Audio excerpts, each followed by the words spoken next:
গানের ভিডিওটা খুব মনোযোগ সহকারে দেখেন।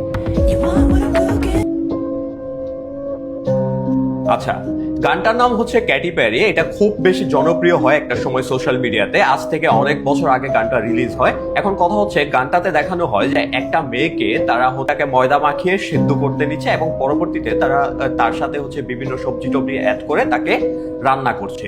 এখন কথা হচ্ছে এই গানের মধ্যে যে ফ্লোরটা আছে, ফ্লোরটা খুব ভালো করে খেয়াল করে। ইয়েস, ফ্লোরটা কোথায় জানেন? জেফ্রি এপস্টিন আইল্যান্ডের। আর আমরা খুব ভালো করেই জানি যে এপস্টিন আইল্যান্ডের মধ্যে কিভাবে সাধারণত ছোট ছোট বাচ্চাদের থেকে শুরু করে মানুষ এবং মহিলাদেরকে কিভাবে খাওয়া হতো, মূলত মানুষের মাংস তারা কিভাবে খাইতো, এই জিনিসগুলো জেফ্রি এপস্টিনের ইমেলের ডিটেলস অনেক বিস্তারিত পাওয়া যায়। এবং কি হচ্ছে পৃথিবীর সর্বোচ্চ পর্যায়ের নেতারা এই সকল জিনিসের জন্য বিল গেটস থেকে শুরু করে ট্রাম্প তারা ক্ষমা পর্যন্ত চাইছে। শুধু এই গানটাই না, হলিউডের বিভিন্ন মুভি থেকে শুরু করে বিভিন্ন গানগুলোতে এই ধরনের পরিস্থিতিগুলো দেখা যায়, এই ধরনের পরিস্থিতিগুলোকে ক্রিয়েট করা হয়।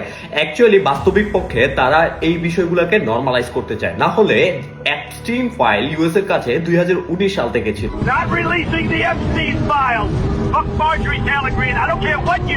তাহলে 2026 সালে এসে কেন পাবলিক করলো? এর পিছনে নিশ্চয়ই বড় কোনো কারণ আছে। তারা চাইলে এখনো কিন্তু এই জিনিসটাকে গোপন রাখতে পারতো, বাট তারা কিন্তু মানুষের কাছে পাবলিক করছে। এর দিন শেষে একটা জিনিস দেখেন, এই সকল জিনিস পাবলিক করার পরও আজ পর্যন্ত যারা এই সকল কাজের মধ্যে জড়িত ছিল তাদের কাউকে কিছু করতে পারছে? কিচ্ছু করতে পারছে না, পারবে না। তারা জানে যে কিছু করতে পারবে না। হয়তো মানুষ কিছুদিন আলোচনা করবে, বাট ধীরে ধীরে এই বিষয়গুলো নর্মালাইজ হয়ে যাবে। আর এটাই ছিল তাদের একমাত্র উদ্দেশ্য, যার কারণে হচ্ছে জেফ্রি এপস্টিনের ফাইলকে পাবলিক করা হয়। আপনাদেরকে চলেন একটা সিক্রেট বিষয় শেয়ার করি। কি এই black eye club? Actually Illuminati গ্রুপের যারা সদস্য টপ সিক্রেট, তাদের আপনারা এরকম এক চোখ কালো বা ব্ল্যাক আই দেখবেন।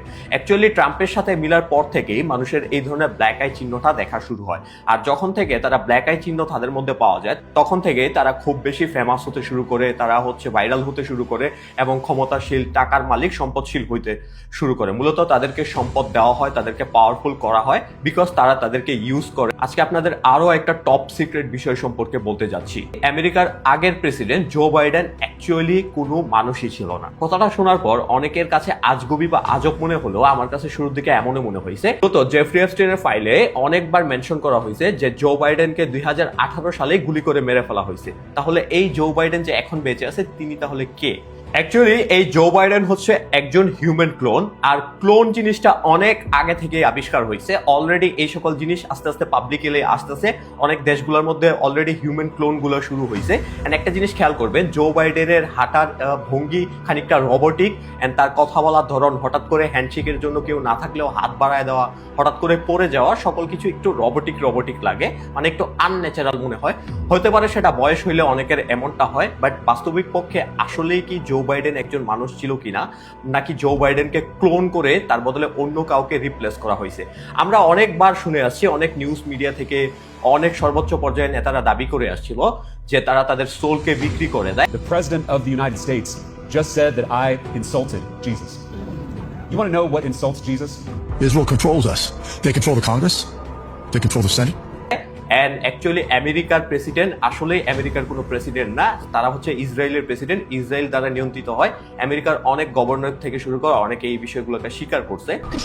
Has run American foreign policy for 30.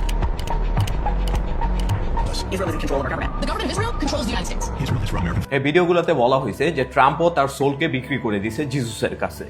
আর আমরা জানি যে জিজুসিয়ানরা মানে ইহুদিরা বর্তমানে পৃথিবী কন্ট্রোল করে। আর আপনাদেরকে একটা খুব গুরুত্বপূর্ণ ডাটা দিয়ে রাখি, 2030 সালের ভিতরে ক্ষমতায় আসবে ইহুদি। আর প্রত্যেকটা মুসলিম দেশগুলোকে দখল করবে, মুসলিমদের উপর অত্যাচার, হামলা, পারমাণবিক হামলা থেকে শুরু করে সবকিছু চলতে থাকবে।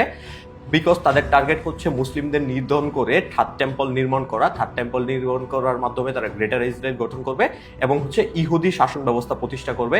আমেরিকা তাদের রোলিং ব্যবস্থা মানে তাদের ক্ষমতা ব্যবস্থা হারাবে। একটা পর্যায়ে গিয়ে ইমাম মাহাদির আগমন হবে, যুদ্ধ হবে, ইয়াজুজ মাজুজ জাতি আসবে। ইয়াজুজ মাজুজ জাতি সম্পর্কে আপনাদেরকে নেক্সট একটা ভিডিওতে বলবে যে তাদেরকে কিভাবে ক্যাদ করে রাখা হয়েছে এবং তারা কিভাবে প্রতিদিন হচ্ছে সেই দেওয়াল ভাঙার চেষ্টা করে। এই সকল ডিটেলস ইনফরমেশন আপনাদেরকে দিব। এখন আপনাদেরকে বলবো মূলত এরিয়া 51। এরিয়া 51 যেখানে দাবি করা হয় এলিয়ানরা থাকে। মূলত সাধারণ লোক থেকে শুরু করে কোনো মিডিয়া বা কোনো দেশের প্রধানমন্ত্রীকেও সেই জায়গায় যেতে দেওয়া হয় না। ইউএস এর প্রধানমন্ত্রীও সেই জায়গায় যাইতে গেলে তাকে পারমিশন নিতে হয়, স্পেশাল পারমিশন। মিশন। এরিয়া 51 এর অ্যাকচুয়াল নেম হচ্ছে Nevada testing and training range, যেটা ইউএস এর নেভাডা রেঞ্জের মধ্যে অবস্থিত। ওয়ার্ল্ড ওয়ার 2 এর সময় মূলত হচ্ছে এরিয়া 1, এরিয়া 2, এরিয়া 3 এরকম অনেক এরিয়ায় বিভক্ত ছিল। সেই সকল এরিয়াগুলোতে বিভিন্ন ওয়েপন টেস্টিং হতো, নিউক্লিয়ার থেকে শুরু করে। বাকি সব এরিয়াগুলো ক্লিয়ার থাকলেও এরিয়া 51 ছিল একটু অদ্ভুত, কারণ তখন থেকে এখনো পর্যন্ত এরিয়া 51 এ সাধারণত কোনো মানুষকে প্রবেশ করতে দেওয়া হয় না। মানুষ তো দূরের কথা, স্যাটেলাইট থেকে পর্যন্ত সেই জায়গায় ছবি তোলা যায় না।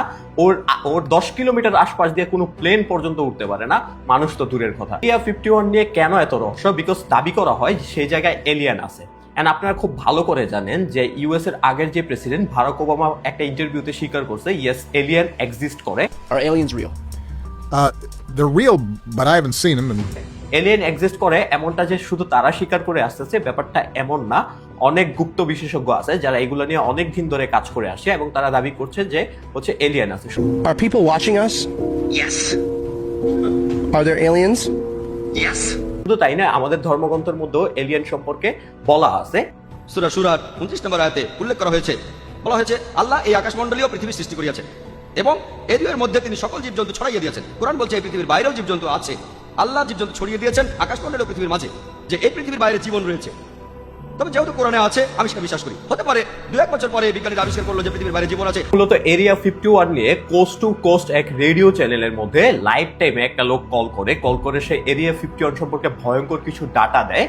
আর এই ডাটা দেওয়ার মধ্যে হঠাৎ করে তার কলটা কেটে যায়। আগে এই ভয়েস রেকর্ডটা শুনুন। Area 51. Were you an employee or are you now? A former employee. Former employee. I was let go on a medical discharge about a week ago, and aliens are they're extra dimensional beings that an earlier precursor of the space program made contact with 51. The disasters that are coming, the military, the government knows about them. Controllable. লোকটা দাবি করে সে এই জায়গার একজন former employee ছিল এবং সে ওই জায়গাতে কাজ করতো। তারা এই জায়গাতে এক্সট্রা টেরেস্ট্রিয়াল বিষয়বস্তু নিয়ে কাজ করে, মূলত ইউএফও থেকে শুরু করে এলিয়েন নিয়ে তারা রিসার্চ এন্ড গবেষণা কাজ করে। তার কথা অনুযায়ী পৃথিবীতে এরকম হাজারো সিক্রেট জায়গা আছে যেগুলোতে এলিয়েনরা এবং হিউম্যানরা একসাথে মিলে কাজ করে। তাদেরকে মনে আছে কিনা, গত ভিডিওতে অ্যান্টার্কটিকার কথাও বলছিলাম আমি। শুধু তাই নয়, বব লেজার নামে একজন লোক ছিল যিনি কিনা দাবি করে যে সে এরিয়া 51 এর একজন এমপ্লয়ি ছিল এবং সে এনার্জি ডিপার্টমেন্টের কাজ করতো, যে ফ্লাইং সোর্সেস যেগুলোকে বলা হয় ইউএফও, সেই ইউএফও নিয়ে কাজ করতো। 2017 সালে ট্রাম্প হঠাৎ করে ঘোষণা করে যে ইউএফও রিলেটেড, এলিয়েন রিলেটেড সকল ফাইলগুলোকে যেন পাবলিক করা হয়, এবং যেদিন ঘোষণা করা হয় ওই দিন রাতে ফাইল হঠাৎ করে গায়েব হয়ে যায়।